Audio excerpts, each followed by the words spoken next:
അഗ്നി നേരെ എത്തിയത് തൻ്റെ ഓഫീസിലാണ്. ഓഫീസ് വരാന്തയിൽ അഗ്നിയുടെ കാലൊച്ചകൾ മുഴങ്ങിക്കേട്ടു. ആശുപത്രിയിൽ നിന്നും മടങ്ങിയെത്തിയ മാളവികയുടെ മുഖത്ത് മ്ലാനത തളം കെട്ടി നിന്നിരുന്നു. അഗ്നി അവളെ ഒന്ന് പാളി നോക്കി. ആ പഴയ പ്രസരിപ്പും കുസൃതിയുമെല്ലാം എവിടെയോ മറഞ്ഞു പോയിരിക്കുന്നു. അവൾ ശരിക്കും തളർന്നിരിക്കുന്നു. അവളുടെ ചെവിയിൽ പുതുതായി ഘടിപ്പിച്ച ശ്രവണ സഹായിലേക്ക് അവൻ്റെ കണ്ണുകൾ ഒരു നിമിഷം നീണ്ടു. അവളുടെ ലോകത്തെ നിശബ്ദതയിൽ നിന്നും വീണ്ടെടുക്കാൻ അവൻ തന്നെ നൽകിയ ആ സമ്മാനം. പക്ഷേ മാളവിക അവനെ ഗൗനിച്ചതേയില്ല.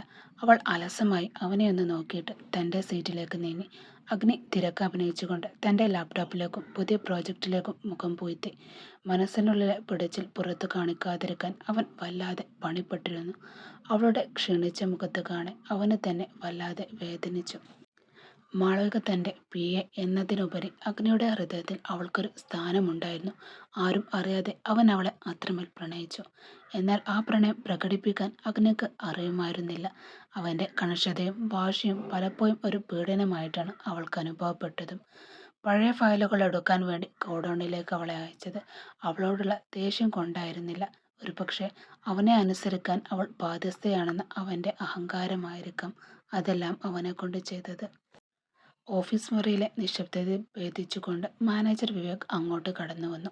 കയ്യിലുള്ള ഫോണിലെ സ്ക്രീനിൽ നിന്നും കണ്ണെടുക്കാതെ തന്നെ വിവേക് ആവേശത്തോടെ വിളിച്ചു പറഞ്ഞു, അഗ്നി, ഇതാ നിനക്കൊരു ബിഗ് ന്യൂസ് ഉണ്ട്.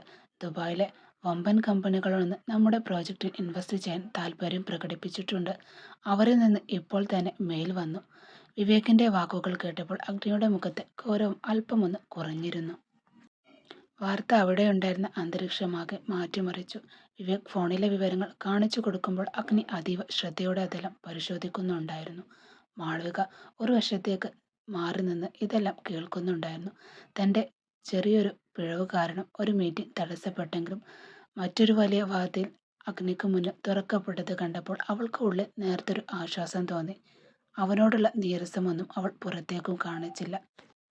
അഗ്നി തൻ്റെ ടേബിളിലിരുന്ന ഒരു മാപ്പിലേക്ക് വിരൽ ചൂണ്ടിക്കൊണ്ട് വിവേകിന് കാണിച്ചു കൊടുത്തുകൊണ്ട് പറഞ്ഞു, വിവേക്, ഈ പോയിന്റിൽ നമ്മൾ കുറച്ചുകൂടി മാറ്റങ്ങൾ വരുത്തിയാൽ അവർക്ക് ഈ പ്രോജക്റ്റ് നന്നായി ഇഷ്ടപ്പെടും. അത് നിഷേധിക്കാൻ അവർക്ക് കഴിയുകയുമില്ല. അഗ്നിയുടെ ശബ്ദത്തിൽ ആത്മവിശ്വാസം നീലിച്ചിരുന്നു. തൻ്റെ ബിസിനസ് സാമ്രാജ്യം കൂടുതൽ ഉയരങ്ങളിലേക്ക് വളരുന്നത് നോക്കി നിൽക്കുമ്പോഴും അഗ്നിയുടെ കണ്ണുകൾ അറിയാതെ മാളവികയുടെ നേരെ നീണ്ടു നിന്നിരുന്നു. അവൻ്റെ ആ നോട്ടത്തിൽ അപ്പോഴും ഒരു നിഗൂഢത ഒളിഞ്ഞിരിപ്പുണ്ടായിരുന്നു. തൻ്റെ വിജയങ്ങൾക്കിടയിൽ അവളെ തന്നെ നിഴലായി കൂടെ നിർത്തണമെന്നുള്ള അവൻ്റെ ഉറച്ച തീരുമാനം ആ നോട്ടത്തിൽ വ്യക്തമായി കാണാമായിരുന്നു.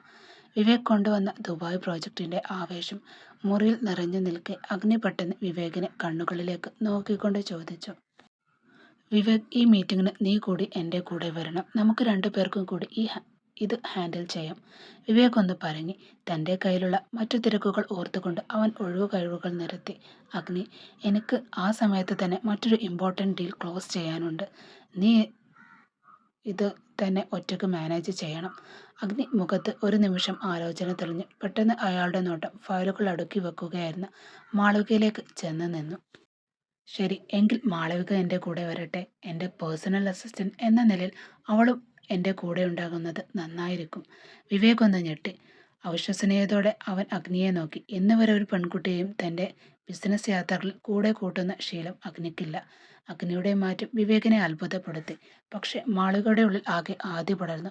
അവളൊരു പതർച്ചയോടെ അവനോടായി പറഞ്ഞു, സാർ, എനിക്ക് വരാൻ പറ്റില്ല. അഗ്നിയുടെ പുരികങ്ങൾ ചുളിഞ്ഞു. എന്തുകൊണ്ട്? അച്ഛനും അമ്മയും സമ്മതിക്കില്ല.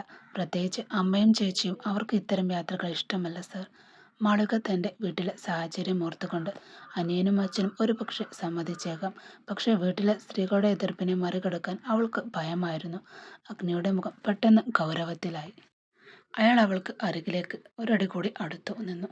അധികാരസ്വരത്തിൽ അവൻ അവളോടായി ആജ്ഞാപിച്ചു, ഇത് നിന്റെ വീട്ടിലെ കാര്യങ്ങളാണ് നോക്കാനുള്ള സമയമല്ല മാളവിക. ഇത് എൻ്റെ ഓഫീസാണ്. ഞാൻ പറയുന്നത് നീ അനുസരിച്ചേ മതിയാകൂ. നാളെ രാവിലെ നീ എൻ്റെ കൂടെ ഉണ്ടാവണം.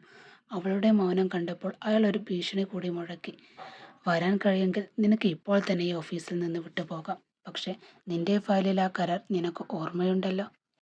ബാക്കി തുക മുഴുവൻ അടച്ചിട്ടേ നിനക്ക് ഇവിടുന്ന് പടിയിറങ്ങാൻ കഴിയൂ. ഓർമ്മ വേണം നിനക്കതെല്ലാം. അഗ്നിയുടെ വാക്കുകൾ കേട്ട് മാളവിക തരിച്ചു നിന്നുപോയി. അവളുടെ കണ്ണുകൾ നിറഞ്ഞു തുളുമ്പി. വിവേകൊന്നും മിണ്ടാനാവാതെ ആ ദൃശ്യം നോക്കി നിന്നു. താൻ ആഗ്രഹിച്ചാലും ഇല്ലെങ്കിലും അഗ്നിയുടെ നിഴലായി മാറാൻ വിധി അവളെ നിർബന്ധിക്കുകയായിരുന്നു.